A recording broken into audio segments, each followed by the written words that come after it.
Olá, pessoal. Bem, sou o Samuel e junto com o meu colega Túlio a gente vai falar um pouco sobre as noções básicas em geomorfologia kárstica, morfologia em cavernas, geometria de condutos e formações espeleotemas. Mais uma abordagem introdutória, né, alguns conceitos aí, e, e acho que é isso. A gente pode passar, Túlio. Tá, eu sou o Túlio, né? Também. Nós dois somos aí membros do Gregel, né? Então, quem não conhece aí está convidado a conhecer. E a gente vem atuando nessa área, envolvendo pesquisa espeleológica, tá bom? Então, a gente vai abordar um pouco aqui os temas que a gente considera importante, como os aspectos abióticos, das cavernas e do karst em geral, tá bom? Certo. Antes de começar a apresentação, né, propriamente dita, eu vou dar uma palhinha aqui rapidinho sobre o Ano Internacional das Cavernas do Karst, que está acontecendo agora em 2021, né? Que é uma iniciativa aí capitaneada pela União Internacional de Espeleologia, a qual o Brasil faz parte, e ela tem, esse ano tem o objetivo de explorar, né, conhecer e proteger o karst e as cavernas, né? E para isso foram propostas algumas ações para atingir esses objetivos, e entre elas a questão de promover a educação espeleológica, a questão da divulgação científica, incentivar a produção científica para proteção do cache das cavernas, e é isso que o Gregel tem feito no momento. A gente tem tentado contribuir para o evento, né, para o Ano Internacional do Cache. Inclusive essa apresentação está incluída nessas ações, né? E é isso, é só promovendo para vocês conhecerem também a questão do Ano Internacional e dizer que a gente está fazendo parte. Bom, também vou falar um pouquinho sobre essa questão da quarentena, da nossa ação, dos desafios da espeleologia dentro da quarentena, da pandemia, que é a proposta, na verdade, da semana, né? Então, o Gregel, como o Túlio falou, a gente é um grupo essencialmente acadêmico, né, e científico, então o nosso campo de estudo são as cavernas, de fato, e para isso a gente precisa ir a campo, né? Só que com as restrições aí por conta da quarentena, enfim, da pandemia, a gente se viu num cenário meio de restrições, né? A gente foi, enfim, temos que seguir a quarentena, não podemos, é, enfim, burlar isso, né? Se quiser pode passar o slide, Túlio. É só para mostrar que a gente tem contribuído também, de certa forma, nessa parte mais remota, né? Só que quando há necessidade de fazer campo, a gente tem tentado evitar, na verdade, mas quando há necessidade, no caso, a gente fez uma expedição no final do ano passado e o início desse ano, e a gente tentou seguir novamente as recomendações da OMS, então, o uso de máscara, tentamos não ter contato com o pessoal do local da cidade, o pessoal tentou manter um pouco aí o distanciamento durante o campo. Então, quando houve a necessidade de fazer o campo, a gente tentou seguir aí as recomendações. Eu acredito que essa questão de não poder ir a campo tem sido, acho que, o principal desafio assim, para a gente da espeleologia, né, nesse cenário atual. Mas acho que uma coisa muito boa que veio nesse sentido também é essa questão do uso das ferramentas remotas para a propagação da educação como um todo, da ciência espeleológica, e é isso que a gente tem tentado fazer no momento, né? Tem dado prioridade para isso nesse período, né? Então, esse curso também faz parte dessa proposta, né, de divulgação científica da espeleologia, e é uma da nossa, um que a gente tem feito bastante, assim, ultimamente. Não sei se o Túlio quer complementar mais alguma coisa nesse sentido, senão a gente já pode dar início à apresentação. O que eu acho bacana também é, muitas pessoas aí sabem que essa questão da pandemia tem complicado bastante os eventos, né? Então nós tivemos aí o Congresso Brasileiro de Geologia adiado, né? E na espeleologia nós também tivemos o nosso Congresso Brasileiro de Espeleologia adiado. Era para ter sido esse ano, um pouco antes na data inicial prevista, um pouco antes do Congresso Brasileiro de Geologia. e foi adiado aí para o ano que vem, né? E a gente também quer fazer uma divulgação do congresso porque ele vai ser realizado em Brasília e o Gregel estará com seus membros aí participantes, né, trabalhando dentro do congresso, e a gente vem convidar aí, de forma geral, a Universidade de Brasília a participar desse congresso, a enviar trabalhos, né, à região de Brasília. Brasília, em geral, é conhecida por estar próxima a regiões cársticas muito importantes do Brasil, então a gente vem aí fazer esse convite a toda a comunidade acadêmica e a participar. Não é todo dia que a gente consegue trazer um congresso brasileiro para a nossa cidade, tá? Então, pessoal, isso daqui, eu estava conversando com o Samuel, a gente pretende fazer meio que um debate aí, uma forma meio que um diálogo entre nós dois, tá? Porque isso pode até trazendo algumas dúvidas, né? Que pode ser as dúvidas de vocês. Então, como esse vídeo está sendo gravado, nós vamos fazer dessa forma. Então, a gente separou uns trechos aqui que cada um vai apresentar, mas também pode ser que durante a minha apresentação ou durante a apresentação do Samuel, a gente entre aí fazendo algum comentário, alguma pergunta, tá? Para tentar abordar o máximo possível aqui do conteúdo, beleza? E eu tenho o costume e eu prefiro começar apresentando alguns conceitos que são muito básicos e que a gente acaba utilizando toda hora, até mesmo no meio da apresentação. Então, para já começar tentando facilitar um pouco a comunicação entre a gente aqui, eu vou mostrar primeiro alguns conceitos que são mais relacionados aí ao mundo espeleológico de forma geral, que já tira algumas dúvidas, tá? E eu trouxe principalmente os conceitos que eu sei que existem definições dúbias. Então eu propus aí algumas conceituações envolvendo uma definição mais local, ou seja, brasileira, vamos assim dizer, e as definições aí de alguns autores famosos ou da comunidade científica externa ao Brasil, tá? Então, já de antemão, quando a gente joga algumas dessas definições aí no Google ou vai pesquisar, nós já começamos a ver, já achamos algumas estranhezas em algumas definições, tá? E aí a primeira delas é o karst, né? O que a gente já sempre pensa aí como uma forma de relevo, característica de ambientes onde ocorrem rochas carbonáticas, né? Aí a gente começa a encontrar várias definições, e quando a gente coloca o termo em inglês, nós vemos que realmente existem definições diferentes para a mesma palavra. Então, eu vou apresentar aqui algumas das definições que envolvem um pouco mais o lado científico, tá? Então, já que é uma semana universitária, vamos abordar um pouco mais o lado científico, mas é claro que isso não está completamente desapegado do que a gente utiliza profissionalmente, tá bom? E vamos começar então, tá? Então, a primeira definição aqui, que é uma proposta que eu escolhi, a proposta por Klimchuk e Ford, que são grandes estudiosos do karst, vem uma definição que é abordada como sendo um sistema integrado de transferência de massa em rochas solúveis com a permeabilidade controlada por estruturas que evoluem para condutos e, por sua vez, facilita a circulação do fluido. Então, eles utilizam como se o karst fosse um tipo de ambiente de transição, de movimentação de massa.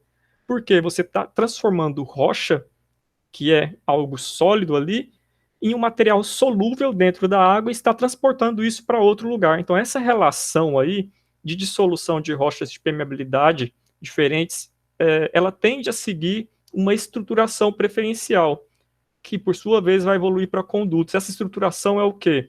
São principalmente fraturas, juntas, falhas.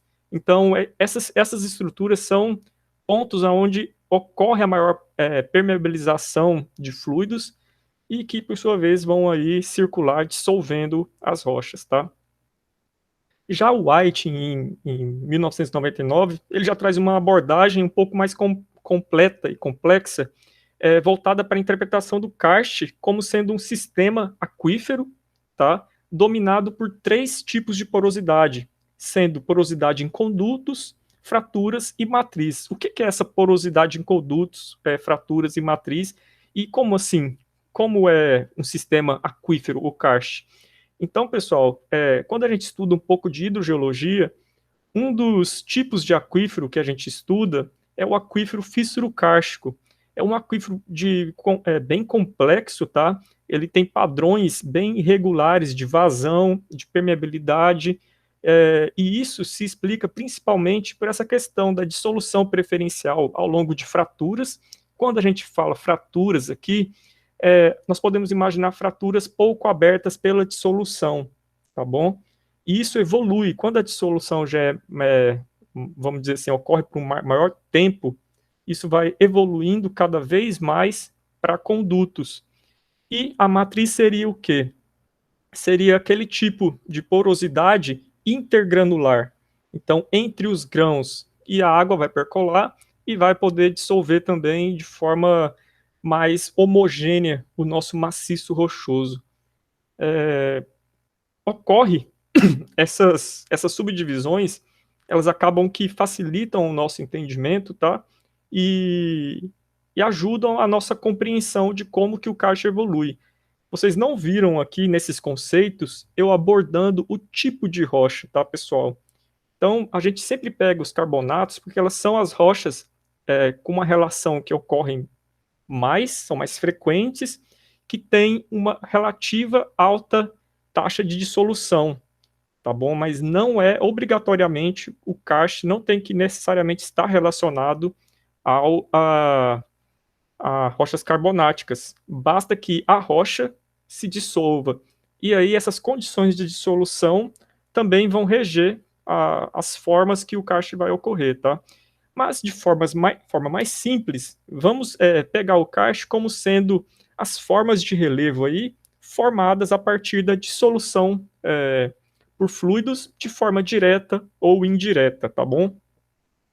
E existem fatores que vão controlar essa dissolução. Um dos principais dele, pessoal, é a acidificação por matéria orgânica, principalmente no solo. É um processo bem comum. Então, tanto o aquífero quanto a água meteórica vão acabar enriquecendo com o CO2 que vai formar ácido carbônico. A gente sabe aí que a solubilidade dos gases, em geral, eles aumentam em águas mais frias. Então, a dissolução vai ter uma preferência maior por águas frias, tá?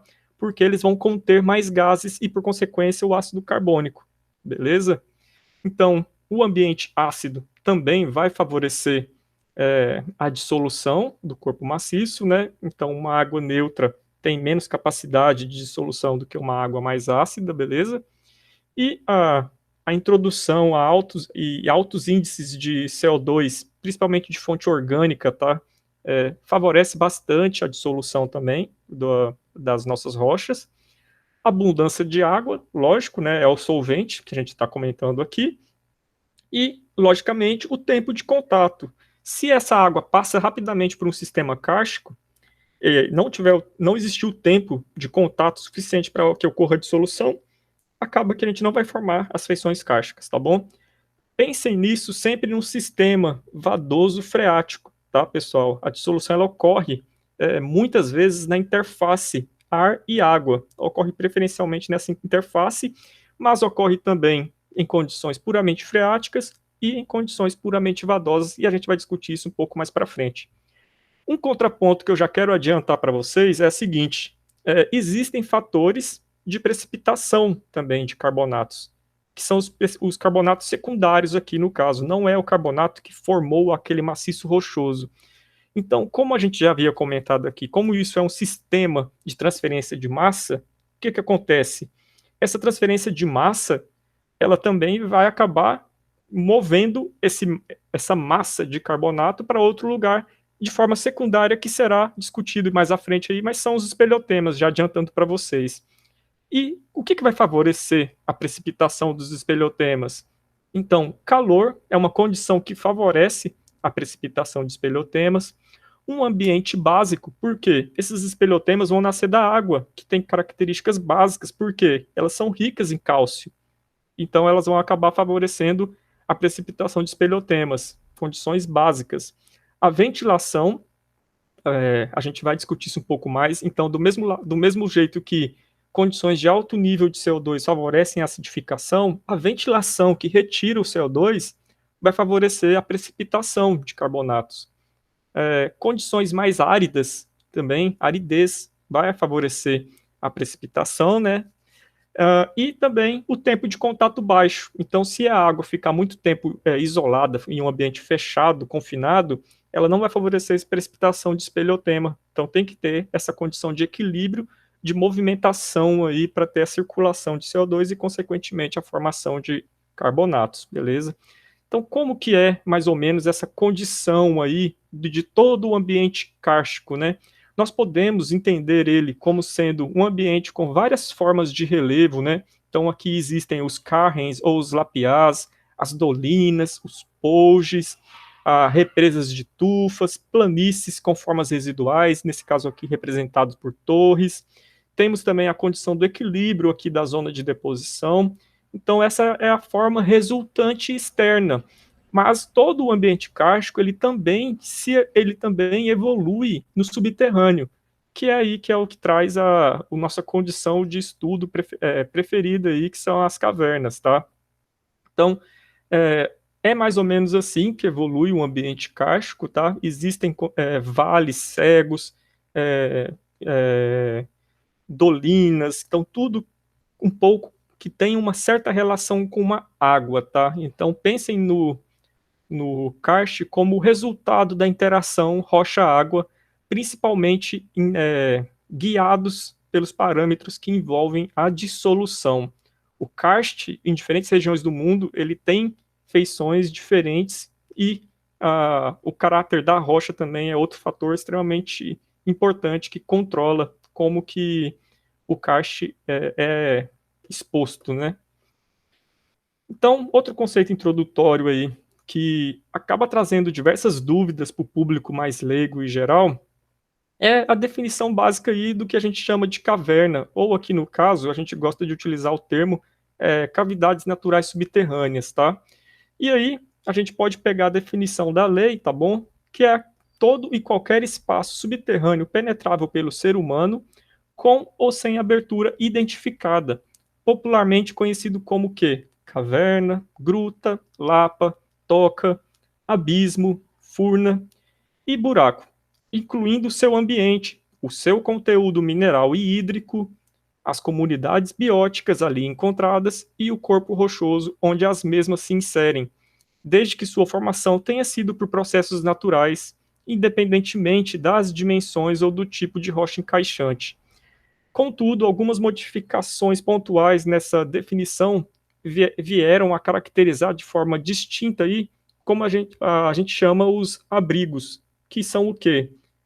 Se a gente consegue ver no desenho aqui esquemático, e caverna a gente acaba que engloba como sendo aquelas cavidades naturais subterrâneas que têm uma projeção horizontal, ou seja, um desenvolvimento para o fundo mesmo, maior do que a altura. E os abrigos, de forma oposta, são aqueles que têm normalmente, geralmente, um desenvolvimento de projeção horizontal menor do que a altura. Pode parecer uma definição boba, mas isso interfere diretamente no microclima interno. Normalmente, os abrigos eles são menores mesmo, obviamente, né? E isso acaba que muda todo o contexto e o ambiente interno, tanto na precipitação de espeleotemas, quanto na fauna presente e entre outros fatores, tá?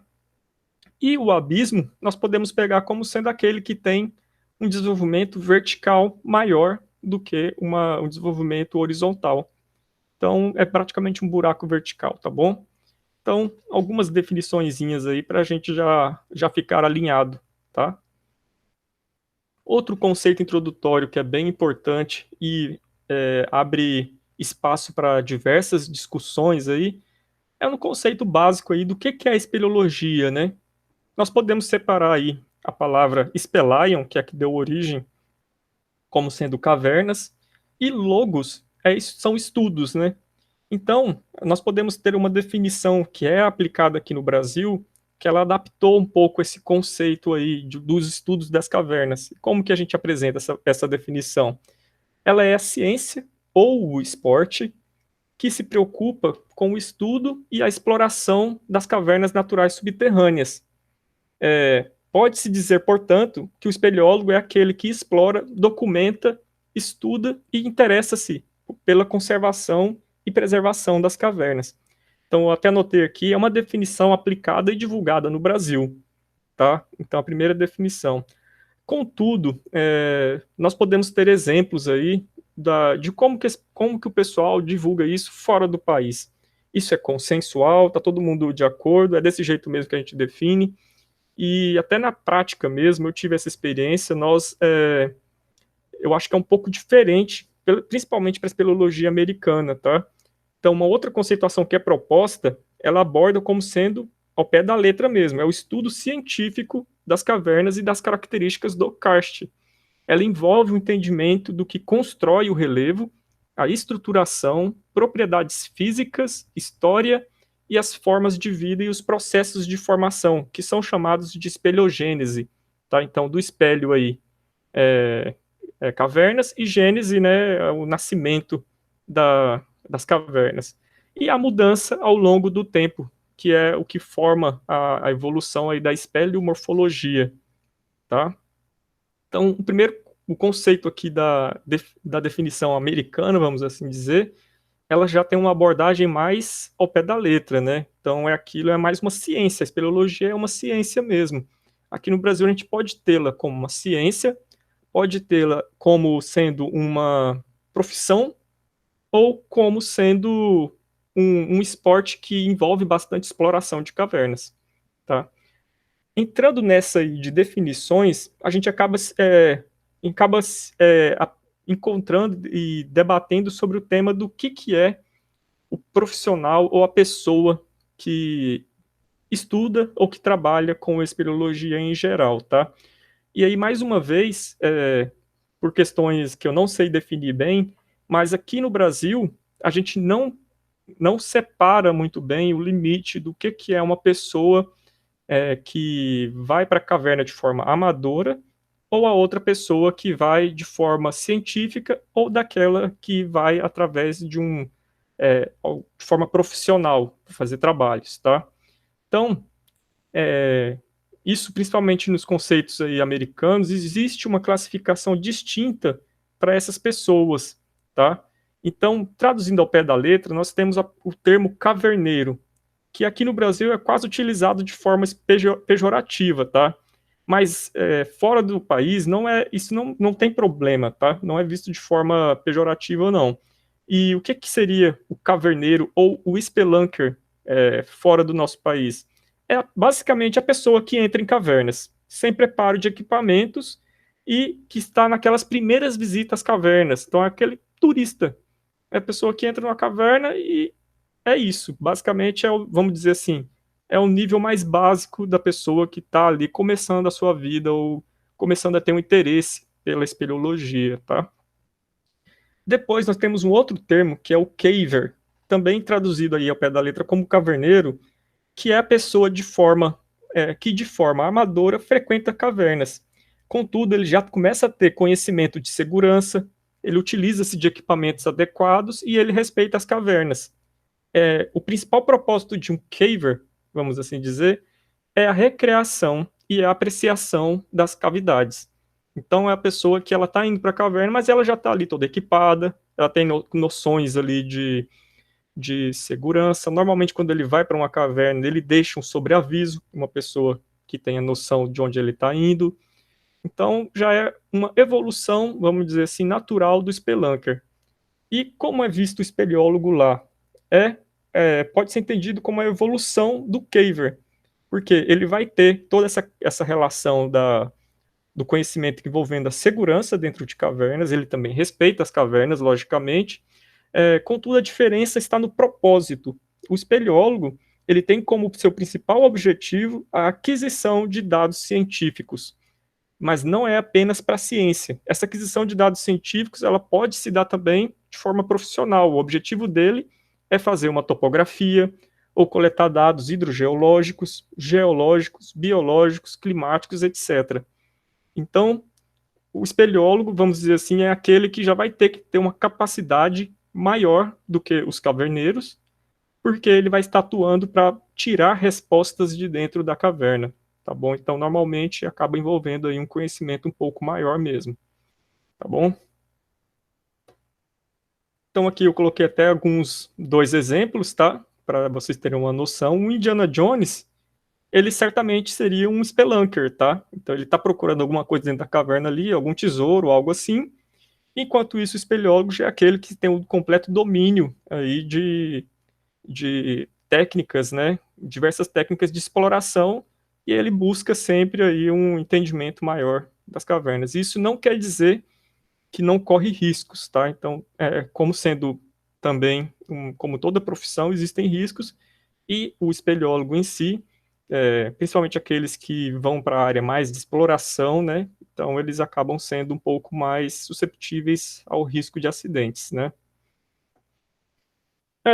Aqui nesse slide, aqui vamos começar a falar aí dessa relação primordial pro-karst, né? Que seria o quê? A dissolução das rochas. Esse modelo aqui ele mostra toda a evolução química, desde a precipitação da chuva até a percolação no meio rochoso e formação de espelhotemas. Mas eu quero abordar um pouco mais com vocês aí apenas a parte superior aqui desse modelinho, onde mostra como que as rochas se dissolvem, tá? Então nós temos aqui um modelo de rochas calcárias, tá? Que estão fraturadas, são previamente fraturadas, principalmente aí por qualquer processo tectônico, tá? Então esses processos tectônicos podem ser de diversas naturezas, né? Então as falhas tendem a formar várias fraturas, as próprias camadas das rochas também podem favorecer, mas o principal, aí, até na experiência do Gregel, principalmente nesses carbonatos de faixas, são esses carbonatos extremamente deformados, nós vemos que existe um forte controle de percolação de fluidos, tanto do aquífero quanto de águas que vêm da chuva ou de rios, águas, vamos dizer, externas, né, ao subsolo, um controle das juntas. Então, nós sabemos aí que as juntas compõem 90% de todas as fraturas, o restante, a gente tem todos os tipos de falhas, então juntas são muito comuns. Outra característica é que as juntas tendem a ser mais abertas, naturalmente elas tendem a ser mais abertas, ou elas podem acabar precipitando algum tipo de cimento, principalmente calcítico, nesse nosso ambiente de estudo de rochas calcárias, onde se dissolve mais facilmente e acaba que favorece a percolação de fluidos aí, que vai evoluindo aos poucos para a nossa morfologia kárstica, tá? Mas vamos um pouco para a química aqui. Então, qual é o principal agente aí que vai estar entrando na nossa equação para estar interagindo com os carbonatos aí e acabar dissolvendo eles? Então, a gente pode pegar de forma indireta aí o CO2. Esse CO2, o dióxido de carbono, ele vai estar tanto na atmosfera, quanto nos solos, na própria rocha. Ele vai estar também aí como um produto de decomposição de matéria orgânica, respiração das plantas. E esse CO2 em contato com a água, pessoal, ele vai formar o ácido carbônico. Esse ácido carbônico é que vai interagir com o maciço rochoso, tá? E vai acabar dissolvendo a calcita, liberando aí o cátion de cálcio na nossa solução aquosa. Então, essa interação dos ácidos carbônicos vão se dar preferencialmente em áreas fraturadas, e isso vai fazer o quê? Com que o relevo tenha essa forma irregular, tá bom? E essa forma irregular vai evoluir para condições do endokarst. E lá no endokarst, outras reações vão acontecer. Então, nesse primeiro momento aqui, é importante a gente ter uma condição de equilíbrio entre a água junto com o CO2. Por isso que o solo ele tem um papel importante, porque o solo ele é a nossa reserva de CO2 natural. Às vezes, um calcário que está exposto e sempre esteve exposto sem solo na superfície, talvez ele não tenha todas as condições de acidificação tão adequadas. Então, lembra daquela condição de equilíbrio? Tem que ter CO2 disponível, tem que ter água. Então, são diversas condições aí para facilitar a dissolução do nosso maciço carbonático para formar o nosso relevo kárstico, tá bom? E aí, como que ocorre essa evolução kárstica, né? Então, a partir desse momento que a gente começa a ter a dissolução, nós conseguimos ver formas de relevo que não são tão comuns assim quanto em outros tipos de rocha. Então, uma rocha que é favorável à dissolução, ela, consequentemente, ela acaba formando formas de relevo diferentes também, porque a dissolução de rocha não é um processo tão comum quanto a erosão que está acontecendo em todas as rochas ao mesmo tempo ali, ou intemperismo físico-químico mais ameno, que é aquele que vai formando o manto intempérico, vai evoluindo para o solo. Então, aqui, essa evolução dissolutiva, ela acaba sendo mais rápida, né? E acaba evoluindo de forma distinta. Como? Ela vai formar as feições de abatimento ou de dissolução gradual aí, que a gente chama de dolinas, que são pequenos buracos, pequenas bacias elípticas ou arredondadas, que favorece a percolação de água meteórica, tá? A gente tem também uma dissolução linear aí, que vai formar um tipo de feição que a gente chama de lapial ou de Carren, que a gente vai dar um maior detalhamento. Logicamente, no subterrâneo, nós temos quem? As cavernas, tá? Então, feições importantes. E as feições kársticas acabam interferindo até na forma das drenagens. Então, nós podemos ter sumidouros e ressurgência. Sumidouro é um ponto onde uma drenagem desaparece, ressurgência é onde ela reaparece. Tá? Então, todas essas feições são muito comuns. Outra feição comum, vamos pegar um pouco do nosso contexto aqui, né, do aquífero, é essa variação do aquífero, ele está disposto em poros gigantescos, que são as cavernas. Então, a gente às vezes consegue ver a superfície do aquífero como um lago. E para baixo aí desse nível freático ainda continua tendo desenvolvimento de cavernas. Outra feição clássica, principalmente para a região do centro-oeste, é do karst, que já está evoluído a tal grau de evolução que a gente começa a ver feições de paredões ou morros com encostas muito íngremes, tá? É onde a gente consegue ver as entradas das cavernas. Então, o relevo ele tem essa ordem de evolução e diversas formas de relevo associadas a ele, tá? E aí, nós podemos começar a tentar classificar mais essas formas de relevo de acordo com o ponto de ocorrência delas, tá? Então, vamos começar a descrever primeiro as feições que são ocorrentes, que ocorrem na superfície do karst, tá? E aí a primeira, já que a gente falou de superfície do karst, vamos pegar uma classificação mais ampla aí, que é o que a gente chama de epikarst. Esse epi, né, é só lembrar lá de epiderme, vem da superfície. E o karst, né, é a forma de relevo dissolutiva. Então, a gente pode ter como sendo a parte superficial de um sistema kárstico, mas o interessante dele, o epikarst é muito importante para a evolução desse tipo de relevo, principalmente porque ele está relacionado ao ambiente onde teremos a acidificação do fluido que vai favorecer a dissolução. Então, é a interface solo e rocha.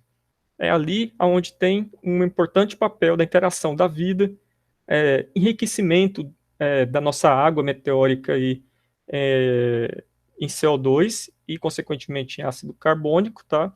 E aonde a gente vai ter essas feições ressaltadas, que são o início aí dos protocondutos, né? Nós temos a percolação aí, a evolução do solo preenchendo condutos e fendas, e aí isso vai evoluindo, ampliando cada vez mais o alargamento dessas fraturas e também em profundidade. Esse desenvolvimento ocorre tanto na horizontal quanto na vertical, tá? Então aqui é uma característica aí do epikarst, tá? Uma região onde tem forte interação rocha, água e solo. Outra feição típica aí que a gente gosta de observar para tentar identificar pontos favoráveis a ocorrências de cavernas são o que a gente chama de vales cegos. O que é um vale cego? É uma feição fluviokárstica que se fecha abruptamente. Então a gente tem uma drenagem ali, um vale, nós estamos acompanhando ele na forma de relevo, na fotointerpretação, e do nada esse vale desaparece. Às vezes nós temos uma drenagem que desaparece também. E aí, quando a gente vai ver, ele dá de frente com um paredão, com uma dolina, com um sumidouro. Então esse vale ele desaparece, mas quer dizer que o vale em si ele drena uma região. Essa água está sendo drenada para dentro do subterrâneo. Então isso é o que caracteriza um vale cego aí que desaparece dentro do relevo kárstico. Pontos de vale cego são comuns, tanto por abatimento de antigas cavidades naturais subterrâneas, quanto por interceptação em formas de relevo positiva, né? Então, paredões, morrotes em si, então acabam interceptando os vales e eles acabam desaparecendo, tá? São regiões também, acho que é importante comentar, que normalmente são regiões férteis. Esses vales têm uma característica, né, de ter muito cálcio aí, às vezes magnésio também, que são micronutrientes muito importantes para a vegetação. Um outro ponto aí que vale comentar também é a vegetação, principalmente na região do Brasil aí central, nós temos uma vegetação adaptada à condição do karst, porque o karst, ele, por si só, ele é muito, vamos dizer assim, ele absorve muito rápido a água, ele não armazena a água na superfície, a água que percola por entre as fraturas, elas vão infiltrar rapidamente para dentro do subterrâneo. Então a vegetação ela tem que ser adaptada a uma condição de estresse hídrico, nem que seja por uma época do ano. E aqui no Brasil Central isso aí resultou no aparecimento de matas secas, né, desenvolvidas principalmente por vegetação xerófita, e temos também as cactáceas que podem ocorrer principalmente na região dos maciços aí. Então, o karst ele tem essa importância hidrogeológica, tá, pessoal? Uma região onde a captação hídrica é muito rápida e eficiente. E essa água ela vai evoluir aí para dentro das condições freáticas, tá? Ainda um pouco envolvendo essa questão da drenagem com o karst, nós podemos citar aí os sumidouros, tá? Que são, basicamente, o nome já diz, né? Os pontos aonde a água desaparece. Uma drenagem ela vai desaparecer. Então ela vai ter um contato aí com um buraco, nem sempre dá para a pessoa entrar, né? Mas tem casos aí, o próprio Parque Estadual aí do Terra Ronca, tá? Aí no Nordeste do Goiás, nós temos aí cavernas muito importantes desenvolvidas por rios. O rio inteiro se torna subterrâneo e desaparece. Então, ela desaparece nos pontos de sumidouros, tá? Uma feição muito importante também e muito típica do karst. Uma outra feição que é muito clássica aí, principalmente de ambientes onde a evolução geomorfológica favoreceu a retirada do solo de cima das rochas carbonáticas, é as feições de Lapiá, ou campos de Carrens, também é outro nome que pode se dar, que são feições geralmente poligenéticas, elas podem ser induzidas por diversas causas distintas, tá? E são criadas pela dissolução, principalmente da dissolução pela água, embora recebam contribuições de processos da erosão, pela água, pelo gelo, pelo vento e agentes biológicos também. Então elas são essas lâminas, tendem a ser umas feições em lâminas, muitas vezes cortantes, onde é até difícil de se locomover, pontiagudas, que são bem típicas também do karst, tá? E normalmente aí, principalmente aí na nossa região central do Brasil, ocorrem em áreas com ausência de solo, tá bom? E aí, como que acontece essa evolução vertical que eu estava apontando até agora há pouco, né? Então, como o início de tudo, pessoal, é muito mais favorável dessa dissolução começar a acontecer aonde a gente tem solo. Então, o início da dissolução vai favorecer a formação de solo, ele vai ser mais espesso aonde? Aonde temos fraturas e juntas, por exemplo, tá? Mas no primeiro momento, nós podemos pegar aí como uma fase que a gente chama de criptokarst, que é onde nós já temos aquelas formas de relevo suave onduladas, sem exposição rochosa ainda. Normalmente tem uma vegetação adaptada nessa condição aí, porque ela forma solos férteis no final das contas, tá? E isso é uma região que começa a ter um pequeno abatimento do terreno, porque nós começamos a ter uma dissolução. Então, tem áreas que vão ter maior percolação de fluidos e vão ficar mais fundas no relevo, outras vão ficar mais elevadas. mas de forma geral são formas de relevo mais suaves, mas que se a gente fizer um corte é o que a gente está vendo nesse modelo 1 aqui. Já começamos a ter uma forma irregular das rochas, né? A evolução natural disso é a interação dos processos erosivos. Então, o processo erosivo em si, ele começa a fazer o quê? Começa a retirar o material de solo que está por cima da rocha. Então, por quê? Um carbonato puro, por natureza, ele não vai formar solo, pessoal. O carbonato, ele dissolve. Aí, o carbonato impuro é que tende a formar solo a partir do processo de dissolução. Essas impurezas são principalmente argila, minerais e um pouco de areia, tá? Mas com a evolução da dissecação do relevo, nós começamos a formar essas primeiras pontas de carbonatos misturados ao solo. E aí a gente dá o nome dessa feição de dentes de dragão ou Rundkarren. E é onde o ponto inicial que a gente começa a ter a exposição rochosa, tá bom? Continuando na nossa evolução, nós já temos quase que a total retirada do solo, tá? E aí nós começamos a ter as feições chamadas de pináculos ou relevos ruiniformes, que a gente já começa a conseguir individualizar pilares rochosos e torres, tá? Então elas tendem a formar abismos, tá? Então são feições aí bastante acidentadas, nós conseguimos ver um desenvolvimento forte dos lapiás também, associados a essas formas de relevo, e é uma área onde tem bastante percolação, e como vocês conseguem ver no modelo aqui, começamos a ter uma redução do nível de solo, mas são áreas extremamente favoráveis à percolação hídrica, tá? E seguindo na nossa evolução aqui, vamos ter o quê?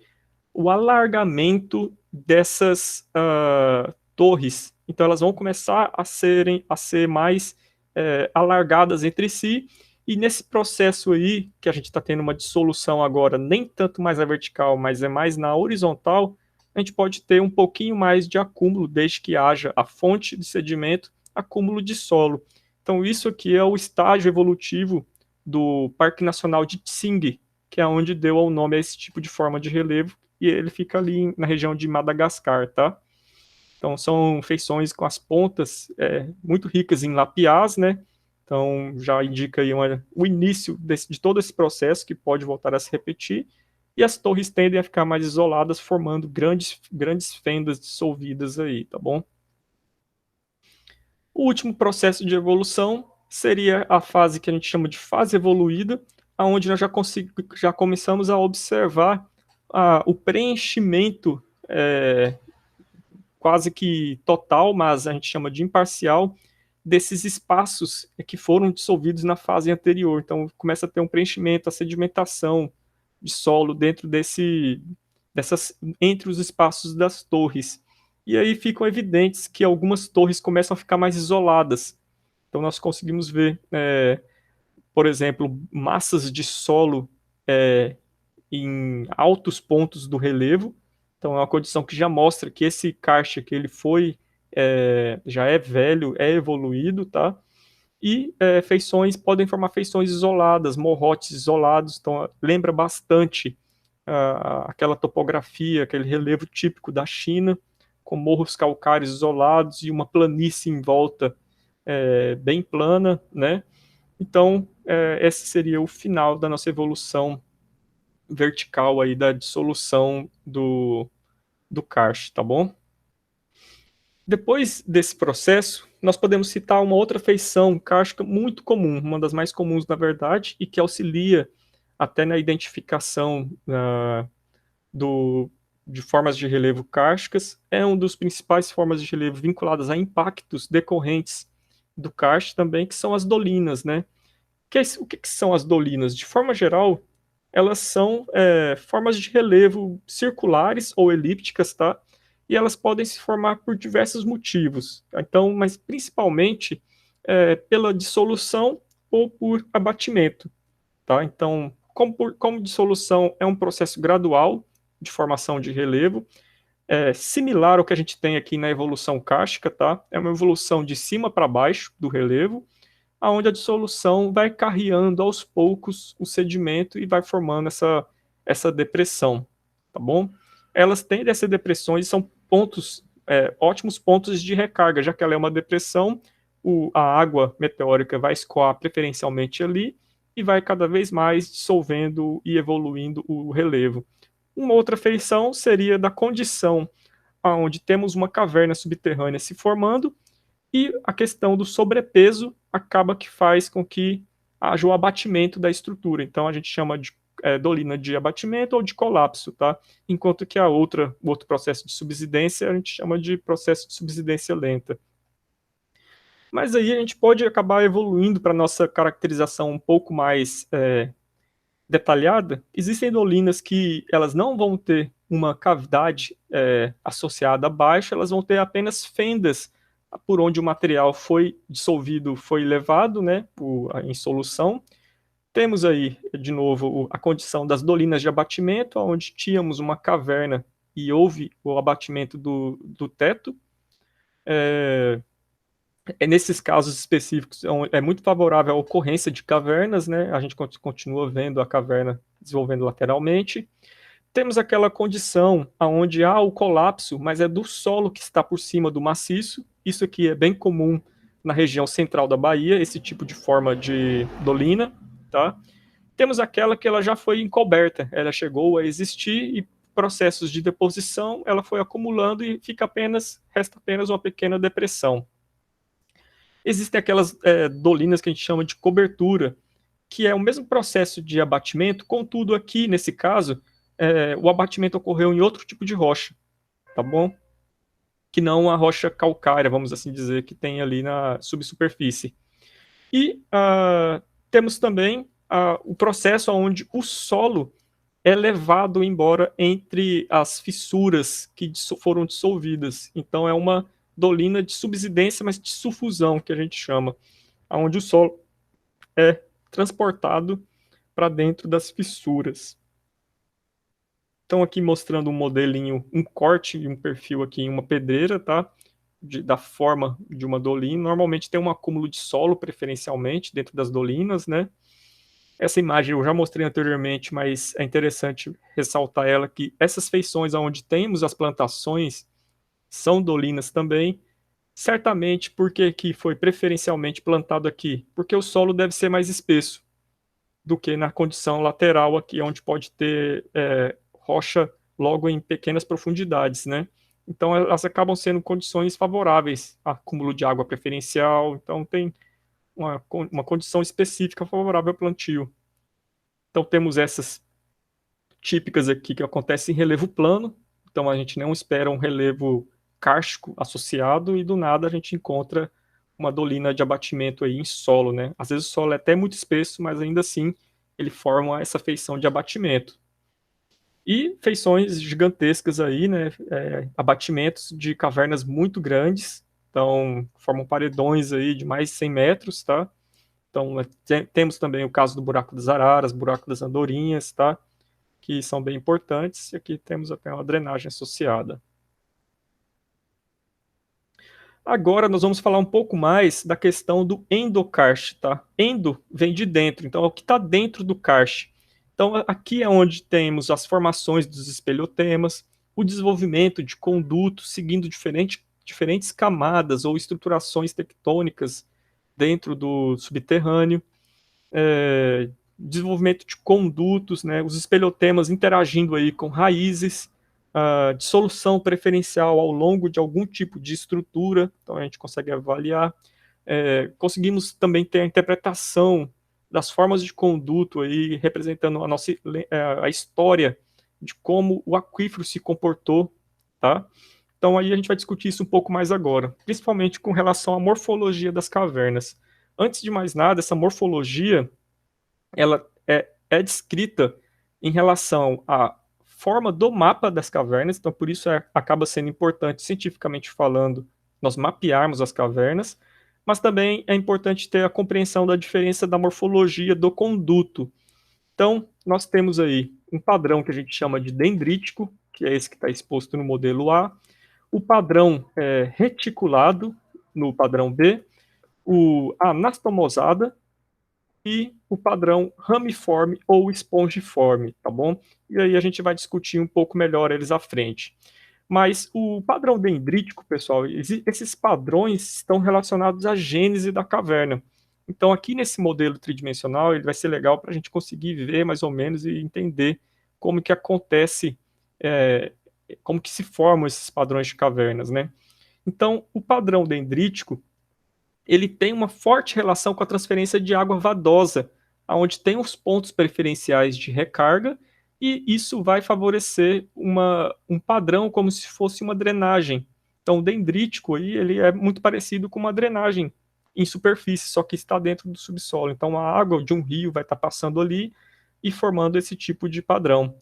Um outro padrão que a gente pode traduzir como sendo padrão dendrítico elongado, normalmente ele pode ter um pouco mais de relação com as condições freáticas, tá bom? Então ele vai estar em condições freáticas de desenvolvimento e formação da caverna. Já o padrão anastomosado é aquele que tem a interação de um controle de rochas que são mais favoráveis à dissolução, normalmente, e associado ao processo de formação de dissolução ao longo do lençol freático, mas em um ambiente confinado, e pode também haver a mistura de influência vadosa, tá bom?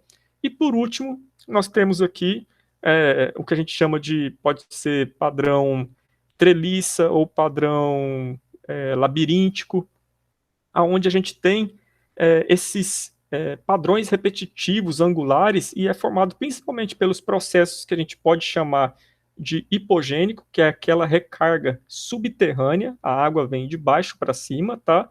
Ou também por uma recarga difusa, controlada principalmente por estruturas tectônicas, tá? Então, falhas e juntas aí estariam conduzindo à dissolução preferencial, tanto em condições de aquífero quanto em condições vadosas, tá bom? E aí o padrão dendrítico. Então, algumas características dele. Primeiro, o mapa, né? Um mapa aí típico, se assemelhando a uma drenagem, tá? Um padrão dendrítico. O que a gente vai ver? Escavações irregulares nas paredes dessas cavernas que tem esse tipo de padrão, e nós também podemos ver como se fossem curvas de um rio. Então imagine que isso daqui era um rio. Então ele vai estar completamente preenchido, pode estar preenchido por sedimento fluvial, sedimento externo à caverna, tá? Às vezes vai ter areia, conglomerado, e ele vai formar essas curvas, os meandros de um rio. O padrão reticulado é aquele que normalmente ele tem um controle estrutural. Então a gente tenta observar um controle de falhas, um controle de dobras, onde nas zonas de charneira sempre vai ter o aparecimento de juntas flexurais, por exemplo, que vai favorecer a dissolução ao longo dessas juntas. Então aqui temos esse exemplo de um mapa, que é a Toca da Boa Vista, que é orientada principalmente ao longo de juntas flexurais nas zonas de charneira, favoreceu a dissolução ao longo desses planos de fraqueza, né? Toca da Barriguda também, o mesmo processo, muito semelhante, tá? E nesse caso específico, vinculado a um processo hipogênico. A água foi de baixo para cima, foi um aquífero confinado sob pressão que foi dissolvendo preferencialmente aí essas regiões de fraqueza, favorecendo aí a evolução dessas cavernas que são as maiores do país, tá? Então, esse é o padrão reticulado de cavernas. Tá? E aí, no caso da Toca da Barriguda, tem esse espongiforme. O que é esse espongiforme? É como se fossem esponjas mesmo. Então, tem esses, a gente consegue observar esses pontos de recarga preferencial da dissolução hipogênica, é como se fossem tubos, ou como se fosse imaginar um padrão de uma árvore que está crescendo, só que essa árvore seria os tubos de abastecimento e que favorece a dissolução. Então, um conduto principal, um tubo principal na vertical, que vai ramificando em subcondutos para cima, porque a dissolução acontece de baixo para cima nesse caso, que vai formando pontos isolados como se fosse um queijo suíço, tá? Interligando aí as fraturas que já existiam, tá bom? Então, esse é o tipo de padrão conduzido pela dissolução hipogênica, que é muito comum formar mapas espongiformes e padrões reticulados também. E com relação à geometria dos condutos, a geometria dos condutos, pessoal, eles nos ajudam a interpretar como que a caverna evoluiu e em que estágio ela se encontra hoje, né? Então a gente pode ter uma interpretação para condutos elípticos ou subarredondados, principalmente com uma gênese freática, tá? Eles podem aproveitar estruturas verticalizadas e começar a formar como se fossem pequenas reentrâncias no teto, ou quando uma condição freática começa a evoluir verticalmente para baixo, nós também temos essa interação que a gente chama de condição freática vadosa, porque aqui ela começa a se desenvolver preferencialmente ao longo de um plano de acalmamento, por exemplo, o lençol freático começa a baixar e não dá tempo dela formar uma feição elíptica e começa a escavar na vertical, formando um pequeno cânion, tá? Isso aqui já seria na evolução vadosa. Então, essas formas de conduto são bem comuns. Quando uma caverna tende a envelhecer, né, ela já vai perder esse processo de dissolução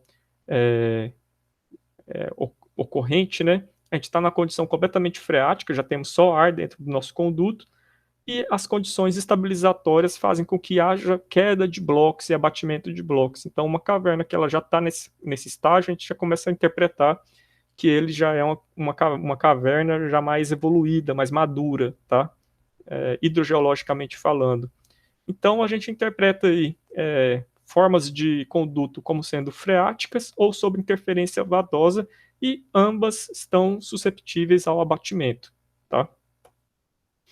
Outras formas de relevo tendem a ser mais verticalizadas e podem ser interpretadas de formas distintas, ou porque um conduto ainda é muito novo, ou porque o conduto pode estar sobre apenas a condição de alargamento aí vadoso também, tá?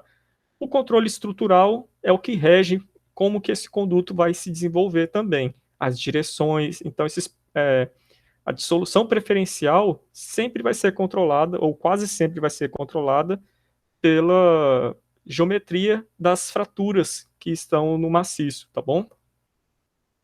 Então, como uma evolução da geometria dos condutos, nós podemos ter o início da formação em condições freáticas, tá? Ao longo de um plano de fratura. Por uma condição de pressão, ele vai ter um alargamento parcialmente elíptico, e isso pode evoluir da seguinte forma: nós podemos ter uma evolução que a gente chama de fechadura. Então, aqui a gente tinha uma etapa puramente freática, formando um conduto mais subarredondado. Conforme existe a queda do lençol freático, a gente vai ter a escavação na vertical. Tá? Uma outra condição específica é quando nós podemos ter a entrada de uma água que seja externa. Ela pode acabar trazendo sedimento, por exemplo, um rio. E então vai formar também, pode acabar escavando verticalmente, pode fazer com que haja a deposição de sedimentos fluviais. E um outro exemplo seria a condição que nós temos um tubo freático e que esse tubo freático está sendo preenchido por sedimento. Esse preenchimento vai reduzir o espaço para a água existir. E então ela começa a escavar para cima o conduto, preferencialmente para cima. Esse tipo de condição nós chamamos de paragenética. É a evolução do conduto para cima pelo preenchimento. E depois disso a gente pode ter a erosão desse sedimento que já está inconsolidado e formar uma forma de conduto muito semelhante aí ao que a gente tem nos condutos que são de natureza fluvial, vamos assim dizer. Tá? Então, esses são os diferentes processos de formação de conduto. Então, a gente entra numa caverna, vê essas características e começa a interpretar a espeleogênese daquela cavidade. Então, aqui tem um exemplo, né, de uma cavidade que teve a dissolução inicialmente vadosa, e por algum motivo a gente teve ou puramente uma condição puramente eu falei vadosa aqui, mas é freática, tá? Desculpa, me confundi. Condição aqui freática, com a dissolução freática para cima, preferencialmente ao longo de uma estrutura tectônica, ou pode ter sido também uma questão de paragênese, né? O preenchimento total do conduto e depois a água teve que preferencialmente dissolver para cima. E aí essas formas de conduta ainda podem ser distintas dessas seguintes formas aqui. Eu vou caracterizar cada um deles aqui para facilitar.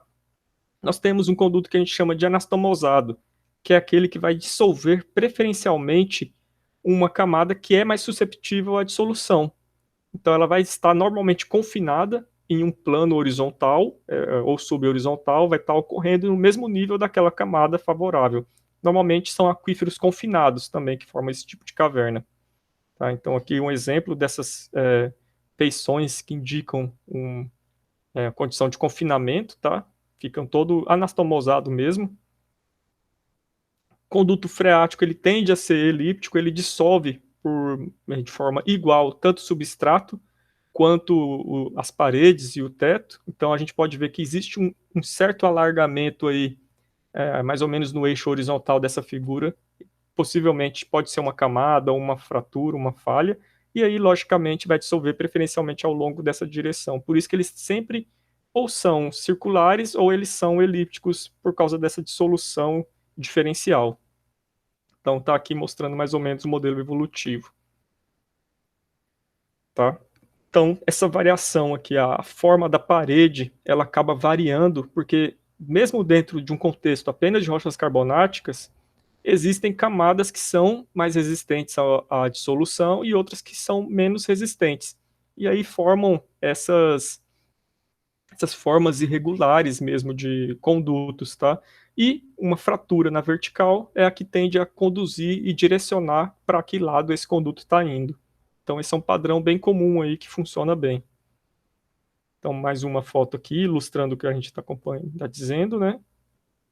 Então eles tendem a ser forma elíptica e normalmente nós conseguimos ver também que aparentemente o conduto ele é elíptico, mas a base é plana.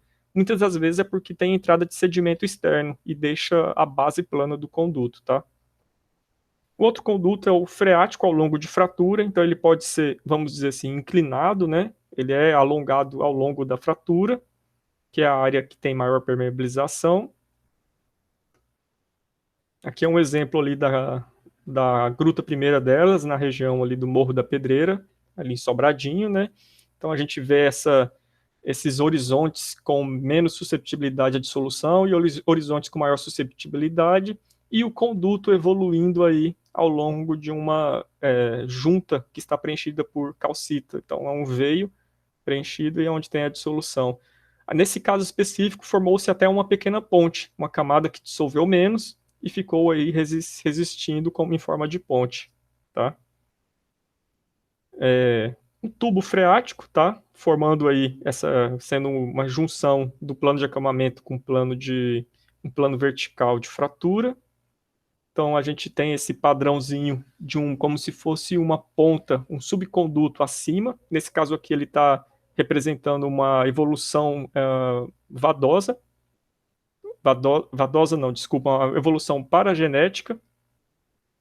E um tipo relativamente comum também, porque nós temos esse tipo de padrão que segue uma evolução inicialmente freática, onde temos um tubo freático, elíptico, e conforme o nível do aquífero abaixa na evolução da dissecação do relevo, nós vamos ter uma escavação na vertical, acompanhando a superfície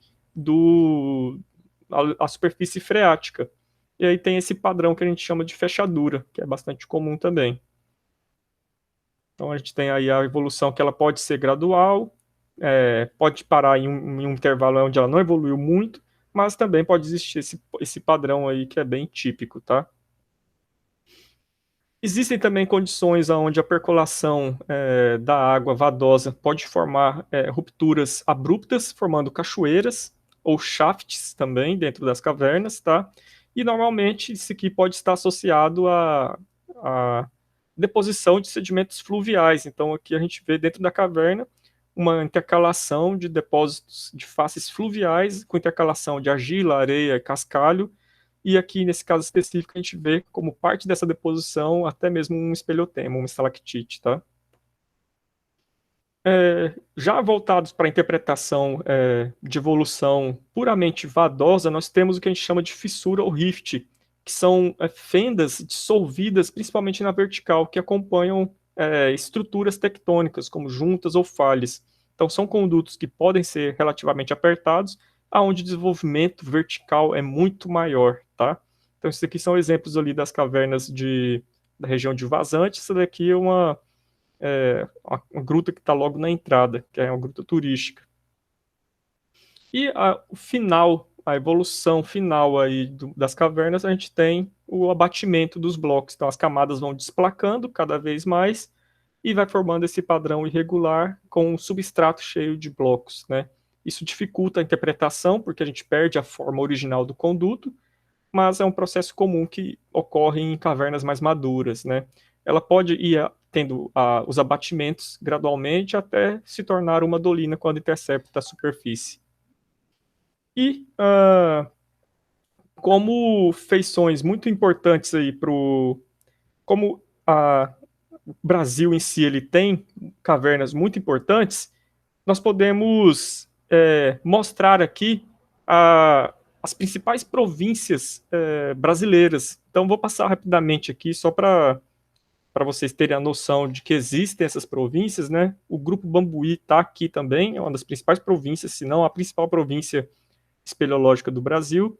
Então, nós temos aqui a Formação Caatinga, na Bahia, Formação Carajás, no Pará, Formação Salinas, em Minas, Formação Vazante, em Minas também, o Grupo Assungui, que inclusive aí é um ponto de interesse de projeto novo para o Gregel, lá no Paraná e São Paulo. Temos o Grupo Apodi, no Ceará e Rio Grande do Norte, o Grupo Araras, no Mato Grosso, o Grupo Bambuí, que pega vários estados aí, né, incluindo Bahia, Distrito Federal, Goiás, Minas Gerais e Tocantins, Grupo Brusque, Santa Catarina, Grupo Corumbá, Mato Grosso do Sul, Grupo Paranoá, também ocorre aí na região do DF, né, Goiás, Minas Gerais e Tocantins, o Grupo Rio Pardo, na Bahia, o Grupo Ubajara, no Ceará, o Grupo Una, na Bahia, o Grupo Vargem Grande, no Piauí, e o Grupo Xambioá, no Pará e Tocantins. Temos também a região cárstica de São João del Rei e a região cárstica do Quadrilátero Ferrífero. Então, existem regiões cársticas importantes aí no território brasileiro que são em rochas ferríferas, tá? E o supergrupo Canudos na Bahia e Sergipe. Então, como para exemplificar mais ou menos a cara das rochas desses supergrupos, nós vamos mostrar aqui as fotos ali da região de Natalândia, que está dentro do grupo Paranoá, né? Então, são feições, paredões e morros muito exuberantes de calcários, tá?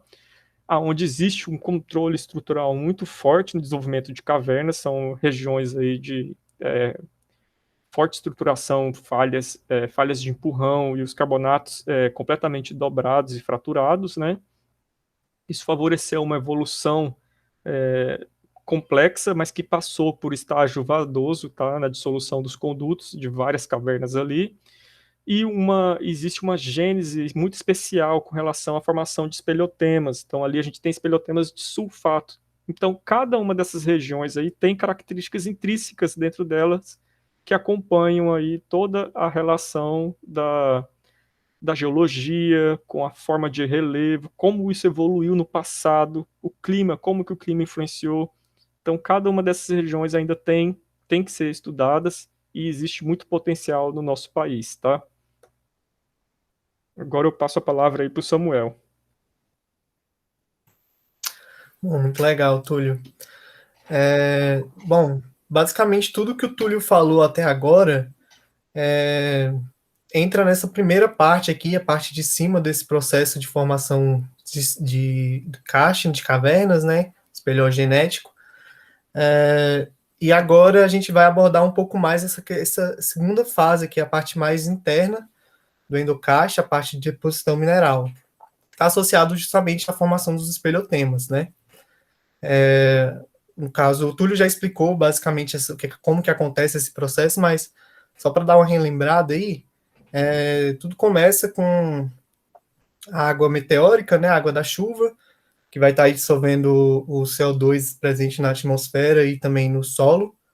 Essa água ela vai ser acidificada, né, com essa dissolução do CO2, vai virar um ácido fraco, ácido carbônico, e aí esse ácido ele vai percolar através do solo e a rocha também, por meio de fraturas, né, e ao fazer isso acontece o processo de dissolução, foi o que o Túlio falou, aí ó, colocou as formulazinhas que acontecem nesse processo, e aí essa questão da dissolução gera um produto aí de carbonato de cálcio, né, no caso, quando a rocha substrata é o calcário, né, o carbonato de cálcio, e aí esse bicarbonato que vai estar numa solução aquosa vai continuar percolando até atingir a zona vadosa aí, né, a caverna mesmo, a cavidade, uma zona de ar. E aí é onde vai acontecer a deposição, né, a precipitação desse material mineral aí nas cavernas, que é justamente a formação dos espeleotemas. Bom, aí é um exemplo de espeleotema, né, que é formado, e aí embaixo no esqueminha tem a fórmula de como que acontece essa precipitação. Pode acontecer por diversos motivos, né, mas no geral, o que acontece é que o bicarbonato, ele retorna, né, a questão ele vira novamente essa fase mineral, que é o carbonato de cálcio, liberando também água e CO2. Vale lembrar que essa é uma coisa muito importante, na verdade, é que essa reação, né, essa equação toda, ela está num estado de equilíbrio. Então, que é representado por essas setinhas, né, uma oposta à outra. Isso significa que essa reação ela pode acontecer tanto nessa forma que eu acabei de explicar para vocês, como também no sentido contrário, né? E tudo isso está condicionado tanto a essas questões da rocha, da quantidade de fluidos, né, que vai estar percolando, quanto ao próprio ambiente mesmo, a questão do CO2, presença de CO2 dentro e fora da caverna, e de umidade também. E uma forma bastante nítida de ser visto isso, né, na prática, o Túlio fez um estudo na caverna de Tamboril, que aí a gente consegue ver muito bem essa importância, né, do ambiente do CO2 e na formação e destruição de espeleotemas, né? E aí, nessa foto, a gente consegue ver um teto da caverna, né, a parte do teto, onde tem os espeleotemas, e aí tem esses dois níveis, que podem ser bastante nítidos aí. Nesse nível de baixo, a gente pode perceber que a concentração de CO2 é de 990 ppm, a temperatura de 22 graus Celsius e a umidade relativa de 92,9%. Já esse nível, a partir dessa parte de cima aí, a concentração de CO2 é de 1.420 ppm, temperatura de 23,1 graus Celsius e a umidade de 100%. E aí a gente pode ver que justamente por conta desse aumento na concentração de CO2 nessa parte do nível de cima, está acontecendo justamente o processo inverso naquela reação lá de precipitação. E aí no qual a gente está injetando mais CO2, né, no produto, entre aspas, e aí está propiciando justamente a destruição, a corrosão desses espeleotemas.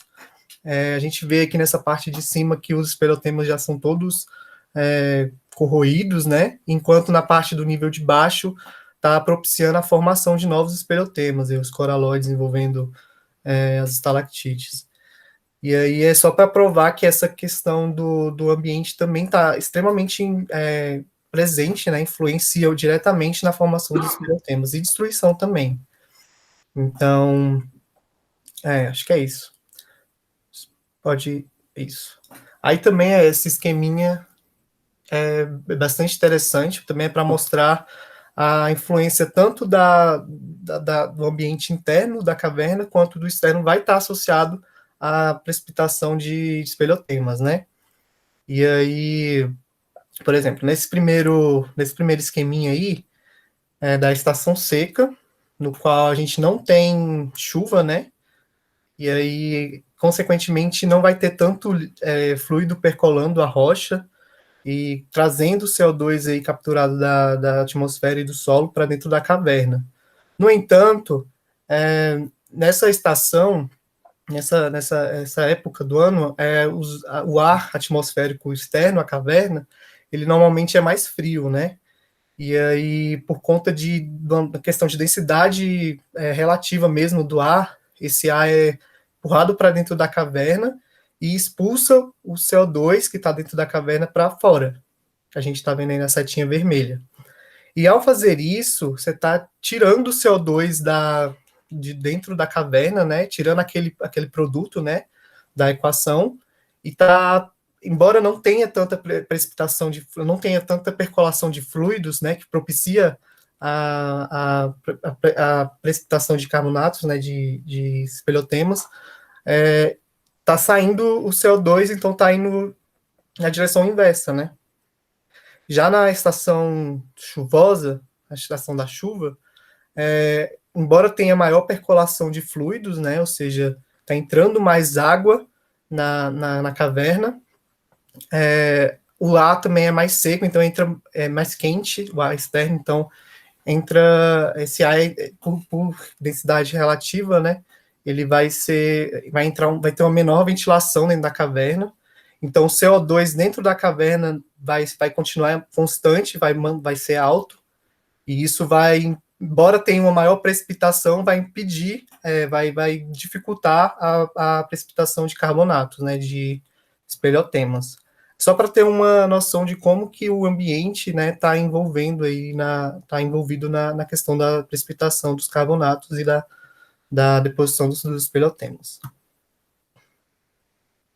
Aqui é só um exemplo de trabalhos que podem ser feitos usando os espelhotemas. Então, os espelhotemas são bastante importantes para compreender essa questão climática, né, paleoclimática, justamente porque eles registram essa questão de como que está o clima no exterior à caverna, né? Então, isso fica registrado nos espelhotemas. Então, o pessoal usa aí para fazer esse tipo de estudo de ventilação, de paleoclima. Então, só para mostrar isso aí, a importância dos espelhotemas. Tá. Uma coisa que é importante falar, né, já que a gente está tentando trazer conceituações aqui, um curso mais conceitual, é a constatação do próprio espelhotema, né? O espelhotema é uma forma de deposição mineral, né, que está pautado nesses processos químicos de precipitação e dissolução de carbonatos. E aí eles têm as suas características bem específicas, e estão variando de milímetros a metros, né, em dimensão. E essas formações, esses depósitos, eles são formados por diferentes mecanismos que vão dar justamente a forma ou a dimensão desses espelhotemas, dessas formações, né? Seja se a água está pingando ou está variando o nível de saturação do escoamento, se a temperatura está variando, se está tendo umidade, se está tendo circulação, tudo isso vai influenciar. Alguns autores classificam os tipos de espelhotemas com base nesses tipos de mecanismos, nesses depósitos. Então, são separados, na verdade, em 3 tipos: os depósitos de águas circulantes, os de águas de exudação e os depósitos de águas estagnadas. A gente vai falar com mais detalhe cada um deles e falar dos tipos de espelhotemas que ocorrem em cada um deles. Começando pelo de as águas circulantes, que são justamente aqueles espelhotemas formados pela deposição do carbonato de cálcio, né, que vai estar em águas que estão circulando, seja por fatores, principalmente por conta da gravidade, né? E aí, o mais comum, mais característico desses espelhotemas é a estalactite, que é aquele espelhotema formado logo, assim que a água chega na zona vadosa, aquela que é bem comum, a gente sempre que pensa em caverna já associa a estalactite. É um espelhotema que ele tem crescimento vertical, né? Ele cresce de cima para baixo, e normalmente ele é formado com esse duto principal, esse canudo mesmo, e vai crescendo em comprimento conforme a água percola por esse canudo, né, formando pequenos anéis em volta desse canudo e vai formando o crescimento mesmo. E aí, quando essa água passa por esse canudo e pinga, ela está trazendo o carbonato, né, o bicarbonato dissolvido, então ela vai passar por esse canudo e vai cair no chão, vai pingar. E aí, quando isso acontece, forma um outro tipo de espeleotema, bastante comum também, que é a estalagmite, que ela normalmente está associada justamente a essas zonas de gotejamento, né? Então, ela cresce, ao contrário da estalactite, ela cresce de baixo para cima. É importante falar aqui das estalagmites que elas crescem normalmente, estão associadas a camadas, né? Podem estar associadas também, elas na verdade registram essas questões de atos, quando houve pausa no gotejamento, quando houve retorno, se houve um gotejamento mais rápido, se houve mais lento, tudo isso vai ser influenciado, elas podem mudar de acordo com a direção desse gotejamento, se tem vento ou não tem na caverna, tudo isso vai influenciar a formação dessas estalagmites. O pessoal às vezes confunde, né, a questão de estalactite, estalagmite, mas tem uma regrinha que a gente sempre usa que é bem simples e é bem fácil de distinguir. Estalactite lembra teto, né, tite, e aí é o que fica no teto, a estalagmite é a que fica no chão, então é bem simples, é só lembrar de teto.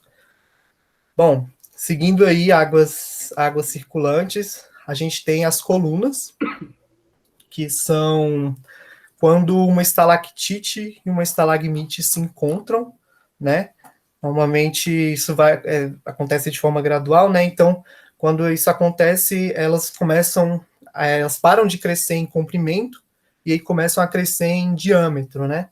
E aí podem virar coisas gigantescas, né? Aumentar de forma absurda. Então, é mais ou menos assim que se forma as colunas. A gente pode passar, Túlio. Aí. As cortinas, elas também estão associadas à questão da água circulante, né? Só que em vez de, por exemplo, no caso da estalactite, a água está pingando ali, né? Está escorrendo. Nesse caso da cortina está escorrendo, né? Na verdade. E aí, quando ela escorre de forma lateral, né? Forma oblíqua, aí ela gera essas formações muito, muito interessantes que lembram cortinas mesmo. Elas acompanham também questão de vento, né, de circulação do vento dentro da caverna, muitas vezes. Então, está associada ao escorrimento, não a gotejamento. E aí, outros tipos de feições podem ser formadas com escorrimento, né? E aí, a criatividade é que manda, né? Quando você você pode ter diversas formas, né? O pessoal normalmente dá vários nomes de acordo com o que se parece, né? O pessoal chama de leque, enfim, essas guarda-chuvas, tudo isso é escorrimento, que é normalmente quando ela forma esse filme, a água escorre, né, formando esses filmes em volta das formações. Esse aqui é um escorrimento muito legal, que tem lá na Gruta de Tamboril também, que formou que lembra um sol, né? Então, a gente chama de sol lá de Tamboril. Tudo formado por esse processo de escorrimento mesmo da água. Uma coisa que é importante falar disso daí também é que o tingimento, a cor disso vai variar de acordo com a fonte da água que está escoando, né? Então, esse exemplo aí da imagem B é um escorrimento tingido principalmente por solo, né? Então, o solo da cor mais marrom avermelhada e a outra ao lado já tem uma coloração mais esbranquiçada. Uhum. Tem um tipo de escorrimento bem específico, assim, que é aquele que forma tipo um bacon, né, Túlio? Isso. Justamente por conta dessa modificação da composição da água. Bom, o bolo de noiva é um espeleotema que lembra, é parecido com uma estalagmite, né? Só que ele tem, na verdade, pode ser formado por um agregado, né, de outros espeleotemas aí, e ele normalmente tem essa base, esse topo reto. E ele também é muito característico a questão dele estar composto, assim, cheio de cristais em volta, os cristais de calcita, né? E aí ele dá esse aspecto meio branco, brilhoso, muito parecido com um bolo mesmo. E aí é basicamente isso aí. Bom, o segundo tipo de depósito, né, de espeleotemas são aqueles formados por depósitos de águas de exudação, que são basicamente quando a água que é responsável por depositar esses espeleotemas, esses depósitos, ela flui por conta de capilaridades nos poros das rochas, né? E um exemplo muito comum disso são os coraloides. Na verdade, os coraloides eles são um pouco mais complexos, né? Eles são desenvolvidos por diferentes tipos de situações, mas por águas de exudação é comum. Eles são. A gente encontra esses espeleotemas em paredes mesmo de rocha, onde a gente tem muita umidade, ou também em lugares que tem questão que são alagados, né? A gente vai falar um pouco mais desses espeleotemas de águas estagnadas, mas os coraloides eles são bem dinâmicos, eles aparecem tanto nessa questão da água de exudação quanto nas águas estagnadas.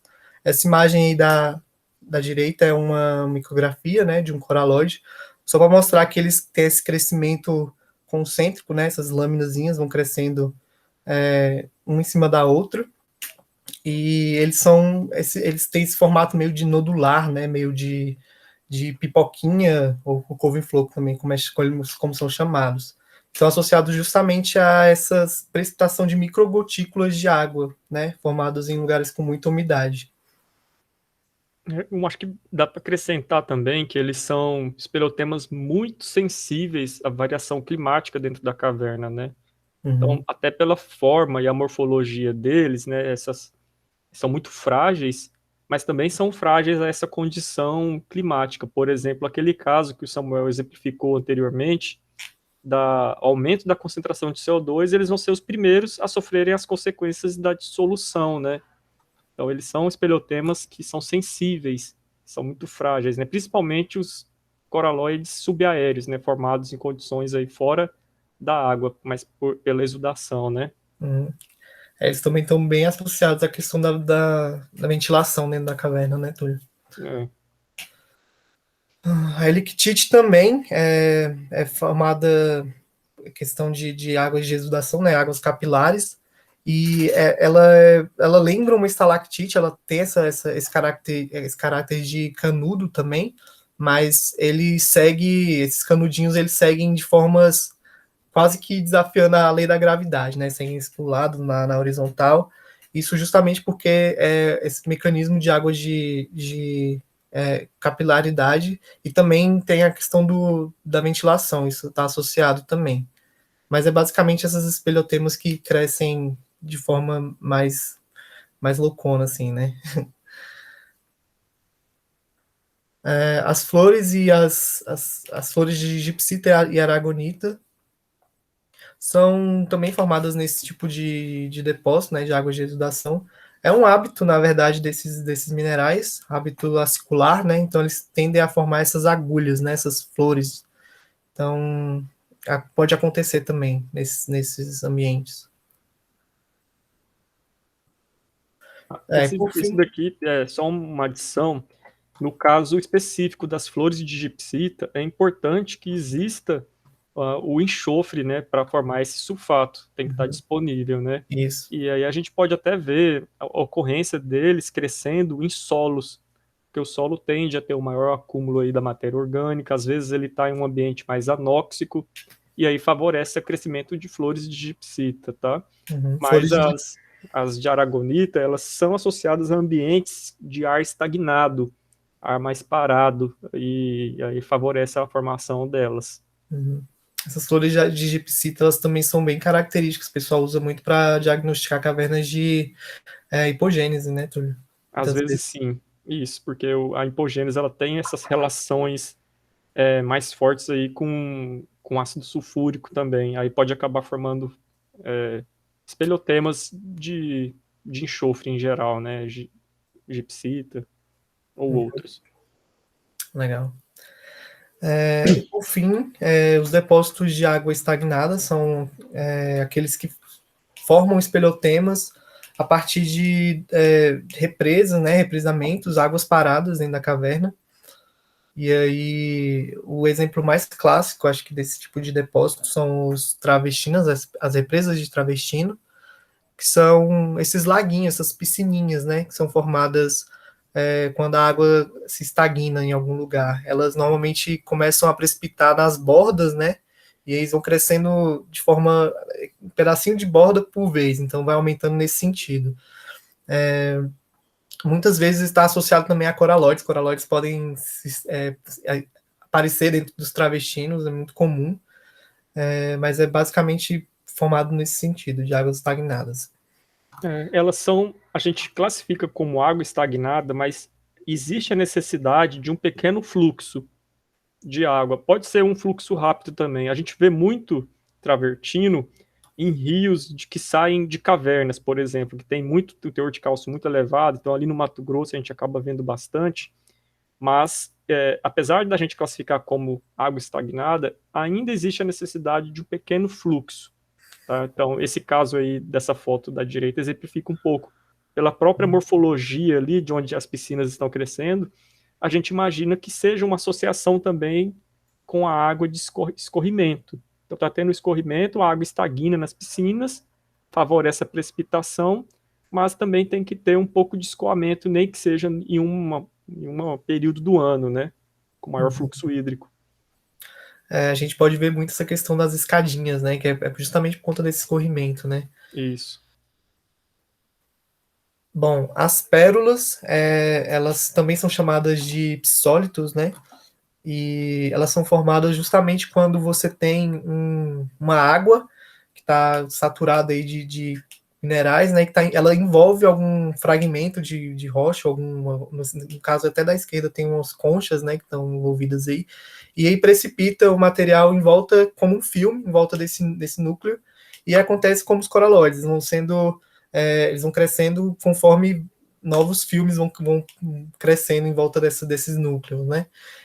Uma coisa muito interessante das pérolas é que ela é o único espelhotema que não é preso nem ao teto, nem ao chão, né? Ele é solto. Então, é uma coisa interessante aí. Os vulcões, eles são esse espelhotema que lembra uma estalagmite, né? Normalmente formado em lugares que tem estalactite sobre águas estagnadas, né? Sobre um lago, enfim, alguma piscininha, enfim. Ele tem essa forma de vulcão, né? Um cone. Então é justamente onde tem esse gotejamento, que onde onde está pingando aí, os cristais vão sendo depositados de forma radial aí, concêntrica, né?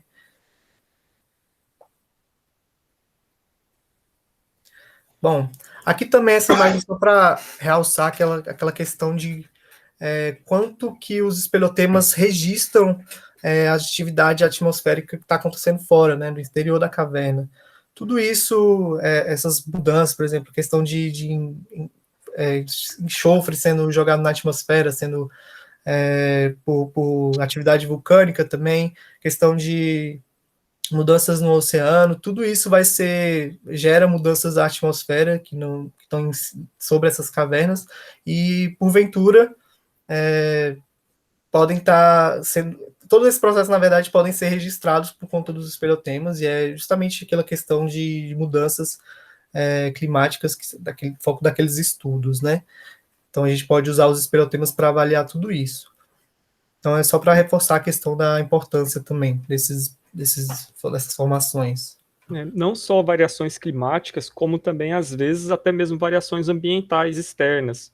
Por exemplo, um caso de uma avaliação externa, imaginem vocês aí um caso onde uma caverna está abaixo de uma região de floresta, que depois essa floresta foi desmatada, e aí o aporte de sedimento para dentro da caverna vai começar a atingir os escorrimentos, por exemplo. Então, é uma forma aí o impacto externo influencia completamente o interior da caverna. E o que é importante? Por que isso é relevante para a gente, né? porque, como a gente já veio debatendo aí, caverna e aquífero são relações muito próximas, estão muito ligados entre si. Então, regiões urbanas que exploram a água subterrânea do karst acaba que podem estar mais susceptíveis aos impactos diretos no aquífero, por contaminação, poluição em geral. Então, é importante da gente compreender o karst não só pela visão científica, até mesmo por uma questão de gestão, né, dos recursos hídricos. Então, acaba sendo muito interessante a compreensão desse ambiente complexo, para também facilitar o planejamento e o desenvolvimento da vida humana no planeta em geral, né? Sim. Bom, aqui é só para falar de algumas ocorrências que podem aparecer porventura dentro de uma caverna e que não são classificadas como estromatólitos, espeleotemas, perdão. E algumas pessoas podem até confundir, mas na verdade não são espeleotemas. O primeiro é o estromatólito, que nada mais é do que um depósito calcário, né, formado por algas que bioprecipitaram o calcário.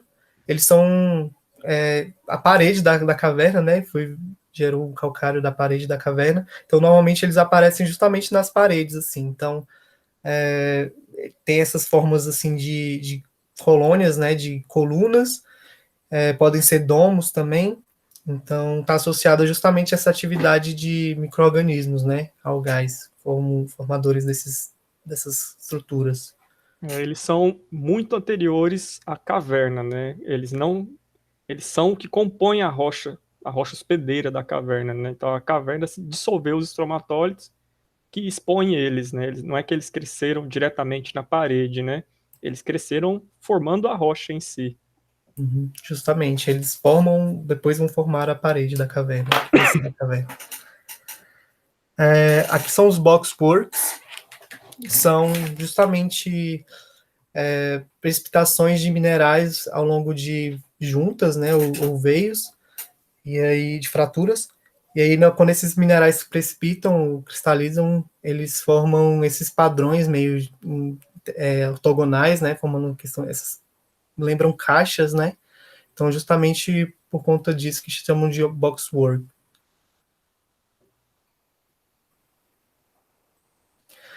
Podem ocorrer também a presença de fósseis dentro da caverna, que são organismos que, porventura, entraram na cavidade e acabaram morrendo, e aí eles ficam preservados, os restos ficam preservados dentro da cavidade. Tem outras fotos aí também. Isso. Esses daí são onde os esqueletos, né, os restos esqueletais dos organismos que ficaram preservados no solo. Esse solo, porventura, depois foi calcificado, foi cimentado, né, por conta da calcita da caverna, cimento, e aí ficou preservado dentro da caverna. A região da Bahia aí, né, do Brasil é um dos maiores, uma região muito importante aí para depósitos da megafauna pleistocênica, né, preguiça gigante. Então, o Brasil também tem bastante potencial para esse tipo de ocorrência. Uhum. Aí, por fim, os registros arqueológicos, que a gente encontra, assim, com bastante frequência até, dependendo da área, e envolvem as gravuras e pinturas rupestres, né? Também ferramentas líticas, sepultamentos, tudo isso pode estar dentro da caverna, mas é uma coisa trazida, né? Externa. E é importante falar que por que a gente acaba encontrando até bastantes fósseis e vestígios arqueológicos de forma geral. A caverna ela tem um ambiente protegido contra ações do intemperismo, né? Então, se todos se os fósseis ou achados arqueológicos estivessem expostos na superfície, a chance do intemperismo atuar e deteriorar completamente essas ocorrências é muito grande. Então, o ambiente cavernícola ele é protegido muitas vezes da ação do sol, da chuva, qualquer tipo de intemperismo. Então, ali é como se fosse baús do tesouro mesmo para esse tipo de ocorrência. Então, acaba que não é que não existiu esses tipos de ocorrências na superfície. Não eram exclusivos das cavernas, mas os das cavernas foram preservados das intempéries. É por isso que acaba que esse tipo de ambiente favorece a preservação, né? Uhum. Aí são as nossas referências, né? E é isso, galera. Muito obrigado pela presença. A gente agradece também a participação aqui no nossa na semana, né? Pessoal do evento. E aí estão alguns links e nossos contatos, né? Nossas redes. O pessoal que quer entrar em contato com o grupo. E é isso. Isso daí, pessoal. Entrem lá, tem vários vídeos interessantes no nosso YouTube, né? E também temos algumas informações ali que a gente vai dar uma atualizada aí no Instagram do grupo. Qualquer dúvida ou questão, vocês podem enviar ao e-mail aí do gregel.nb@gmail.com, tá? Muito obrigado e tenham uma boa semana universitária. Obrigado, gente.